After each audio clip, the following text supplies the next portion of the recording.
GPP versus SPP. Where do you want to start, man? What is it? Jake. Let's go to Aaron. Acronyms. Hit me. GPP, General Physical Preparedness. SPP is Specialized Physical Preparedness. So give me layman terms. GPP is just your overall fitness. SPP is fitness applied to a certain skill. Yeah. Okay. So when I look at it, I've actually heard GPP for a while, actually. Yeah. CrossFit made it real popular. Exactly. I heard it from CrossFit, from my sport. I always heard GPP. Yep. And then hanging out with Jake the first time, I realized what SPP was because he had to define it. So I define CrossFit as GPP. I'm sure there's a lot of other definitions of it, obviously. But can you give me, like, what is SPP? I would say generally CrossFit is GPP. I think that you... No. Yeah, no. We're not talking about me. We're talking about going to a class. Right. Exactly. That's what I'm saying. Let's define it. Yeah. That I think We're defining it's not GPP. CrossFit as the name. It's Black box programming inside of a CrossFit affiliate you go to is normally GPP. That is GPP. correct. Yes, that is correct. It is GPP. Yep. You're trying to hit a bunch of different skill sets or abilities, metrics in your programming. Yep. So for everyone listening that doesn't understand CrossFit, if you go to CrossFit.com, that is truly black box GPP. Okay. Go SPP. to a box, probably going to be GPP. Probably. Unless... A lot of boxes, though, are on some cycles or some programming, affiliate programming. NorCal is a good example of Mr. Khalipa. NC Fit, Mr. Khalipa. And some of those will have a focus for a cycle, which in that case, I would say is a little bit more SPP, but we'll discuss that. So Aaron, can you kind of define what SPP means? We kind of defined GPP already.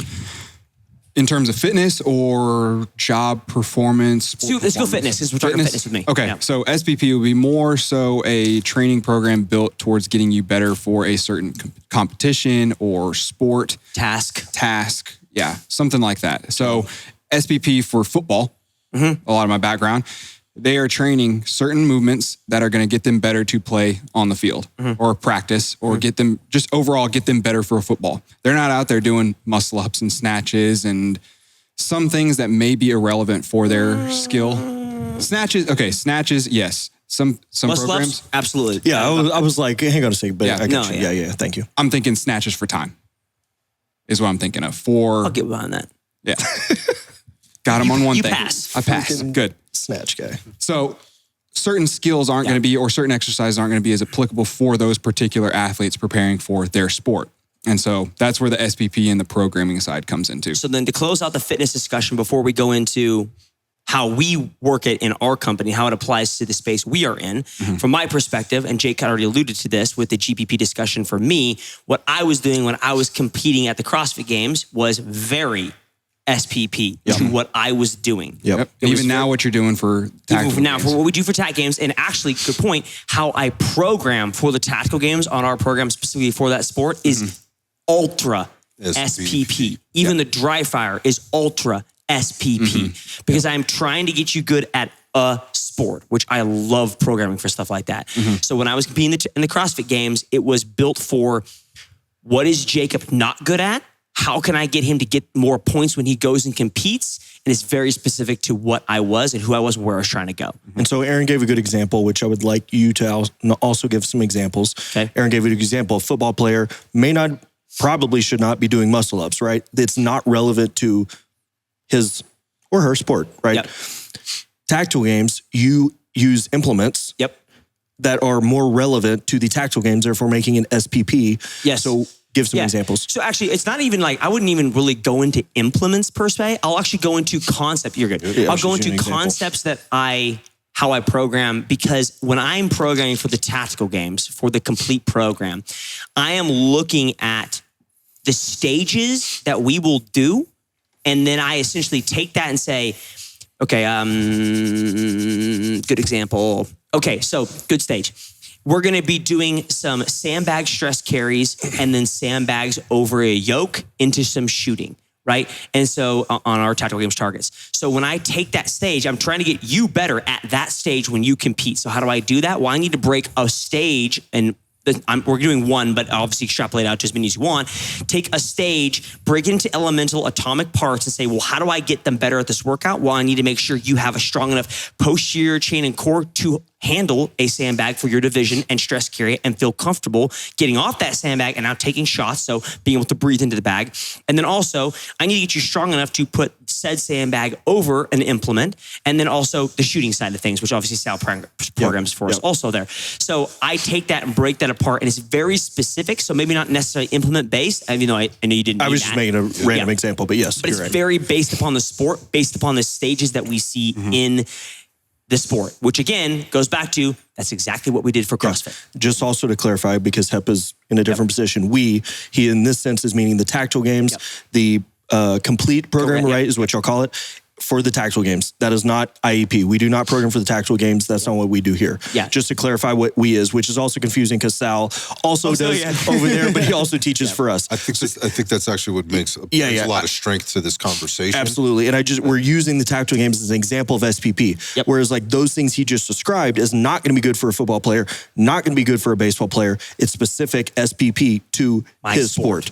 Just like Aaron's talking about, the programming that we put in there has very SPP in the fitness side for the tactical community, hyper focusing on law enforcement, military, if you're going to be a civilian carrying a gun, those type of things.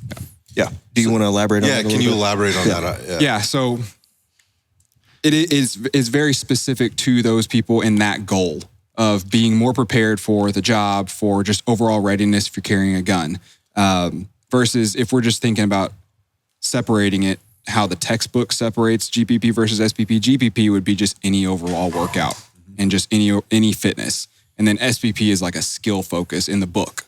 Gotcha. And then you can dial in like the fitness side into how we're talking about it right now with GPP and SPP. So GPP, a football player probably should not be doing generalized CrossFit. They need a program that's going to help them build for their skill that they're doing. Law enforcement, I'll be bold enough to say it, they probably shouldn't do CrossFit in a box, going to a box and just getting the CrossFit workouts of the day. We'll call it fitnessing. Fitnessing. Yep. Which we have another episode that talks about the difference between fitnessing and training. So some of the things that we put in our programming specifically for these is speed work, agility, change of direction, capacity. I can't wait to argue this. Oh boy. I will argue going in and doing CrossFit for a law enforcement officer will help. It can. Sure. But great call out. Great call out. I agree. SPP if applied is better. appropriately. Now, so can punching a wall get you better at punching? I'm not punching a wall though. You're going extreme example. What he's saying in his point, which I think is also what you're saying, it will help you. You will actually, it will increase. But is it optimal? Is it going to hit higher ceiling? Yeah. That is what we're trying to implement here. Good call out. However, if that GPP is applied appropriately, and that is a very broad term, but everybody here can agree, not all CrossFit boxes are created equal. They're all different entities. They're all different, and a lot of times it's the person behind the programming and the coach that's delivering the programming, and then just like the literally any programming. Just like anything. So to be clear, we're not saying that CrossFit is bad. Correct. Right? We're not saying it's not bad. We're also not saying it's the best. Right, for this. What we're saying is there's a lot of value in that. If you're doing that, just understand where we're talking about specifically the GPP versus the So is it applicable to what your I will goal say is? this. I do, when I program for people in the tactical games community, we get the same conversation. Is CrossFit perfect for that sport? No. There's something better. I have it. We program it for it. Complete program. But I usually say, because I'm not always going to be like, you want to get better at this? Here's this product. I will always give people solutions that will help them out that has the solution they're already in. So if you're going, what I recommend is if you're already going to a functional fitness facility, CrossFit gym, whatever the heck you want to call it.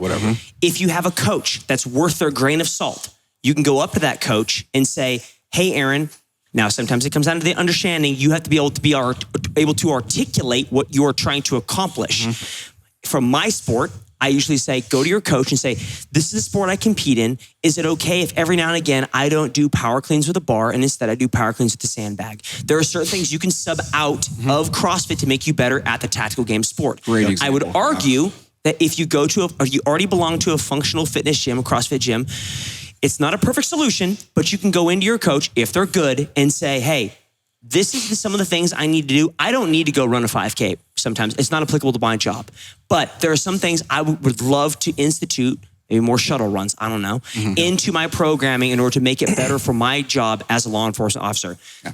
It is a solution. I'm not saying it's perfect. Sure. Obviously, SPP is better, but it allows you to kind of go from the GPP into a little bit of an SP, kind of, sort of. Yeah. Great call out. We're not trying to push you into something. Like, we're trying to educate is the purpose of this episode, is just give you information so you are more well equipped. Yeah, right. Yeah, that's a great call out. And in that process, just be cautious. Like, if you're asking specifically to improve your performance as a law enforcement officer, and can we make some changes that may apply to that, does that coach understand how that application fits within your job? This is also good, a disclaimer. We are giving you the information, but recognize, yes, we do have a better solution for you. We're just also trying to educate you here. Exactly. Like, there's some other, there's not room for it. There's better chance that there's going to be an error in there of you articulating to the coach, is your coach the coach good? knowing, being a good coach. Exactly. Are they culturally competent? Or are they competent in general? Like, a good coach will go, will ask a lot of questions of you. A lot of questions. And then some of those questions might be, where can I obtain more resources about what it is that you do? Those are just things. Versus what might be a red flag is, oh yeah, no problem, we totally got this. Right. Like, and it's going to cost you $200 a month. So all you got to do is sign up for the subscription, and you'll be forever. So the next thing I want to delve into IEP and what we define as SPP for who we are programming for. But I will anecdotally, I would love to tell the first time that I had heard what SPP was at a course that I went to. So I went to my first course in Tulsa. I wasn't there to instruct. I was there to learn and be a sponge. Attend. Again, thank you. And I sat down, and you guys always do a classroom session first, which was awesome. And the first question that was brought up, that was, I think Aaron asked there, maybe Jake, doesn't matter. It was like, how far is the longest run you've ever done in an op? And most of the time, the answers are 400 meters. The longest average. we've gotten longest. The longest. Give me the average. Average, I'd say 200. 200. Tops. And then... tops. And again, that question is the longest you've ever ran. Exactly. Yeah. Right? I want to say the longest I've heard was like 800, but it was they hit the wrong house at the wrong block. It was super jacked up. So, but again, everybody here, we're saying the longest, not the average, meaning like what we normally do. What is the average answer for the longest they've ever ran? Yeah. So the question was asked. The response was gotten back, and I guess everyone was answering. I could tell, I didn't know where it was going. I was kind of confused. And then one of you guys asked the follow-up after that answer was given. And it was, well, how far do you run when you train? And it was I remember it was like silent.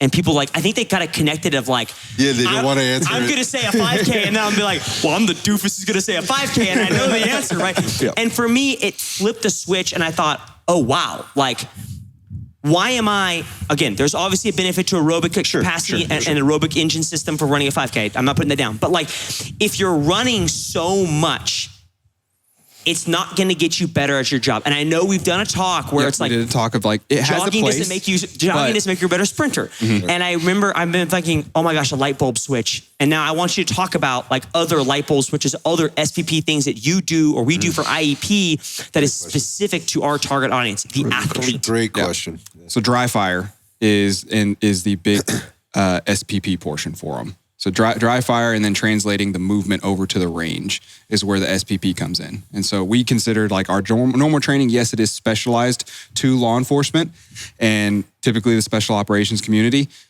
That is what we consider our GPP. This is what's going to help you perform your SPP sessions a lot better. So football relation, easiest for me, is GPP is going into the weight room with your strength coach and training and doing your conditioning sessions, your speed sessions, all that.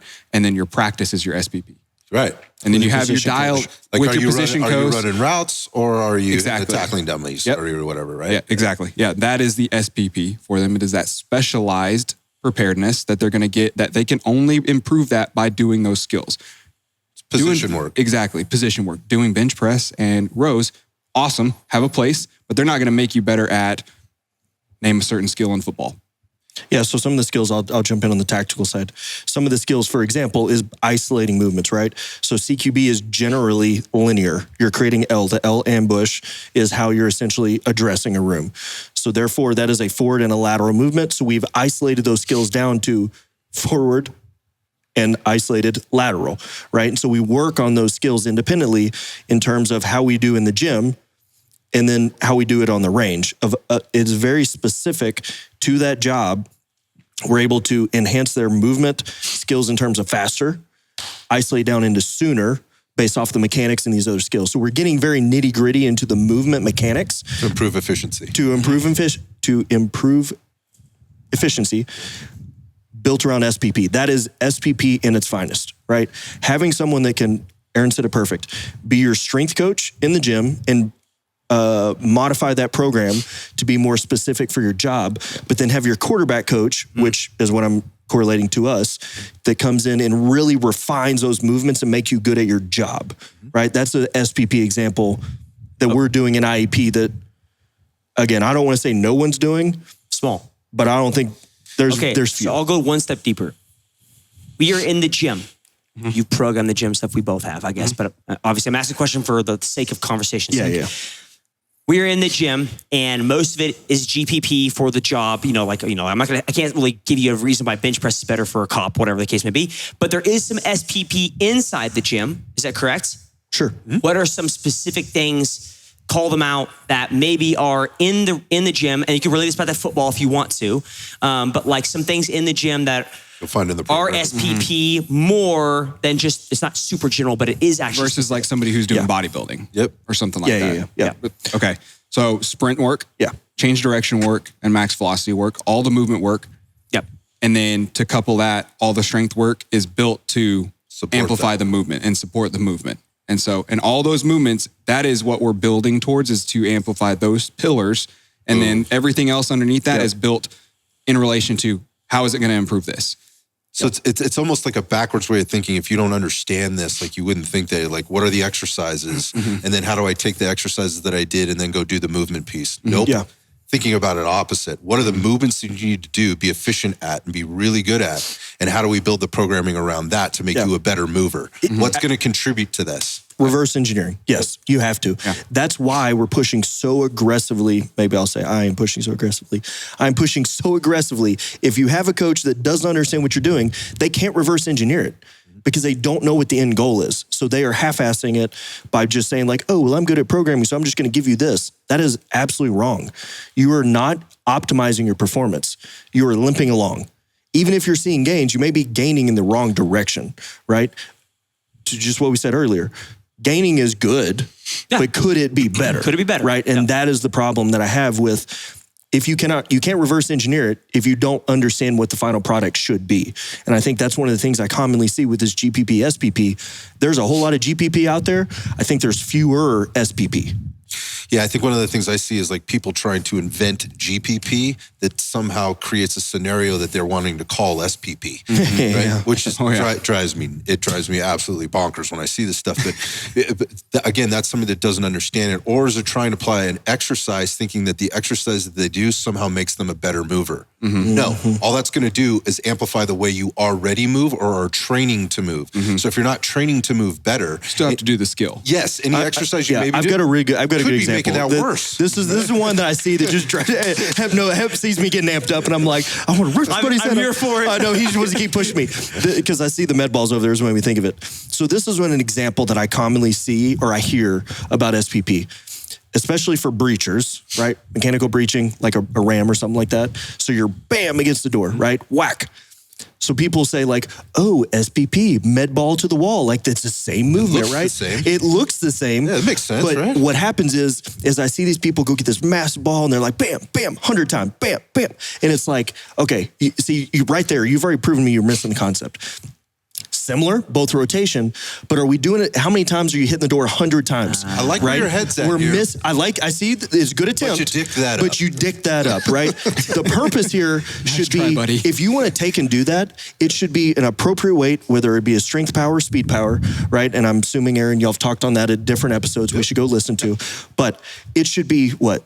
3 to 5, 3 to 6, and we're in that range where it's like, bam, maximum power output. Like your sprint. Bam, maximum power output. Okay, see, that I can get on board with a little bit more, but whenever it's like, oh, it's not the same. And if that person doesn't understand the end goal of how that appropriately works, that's not SPP.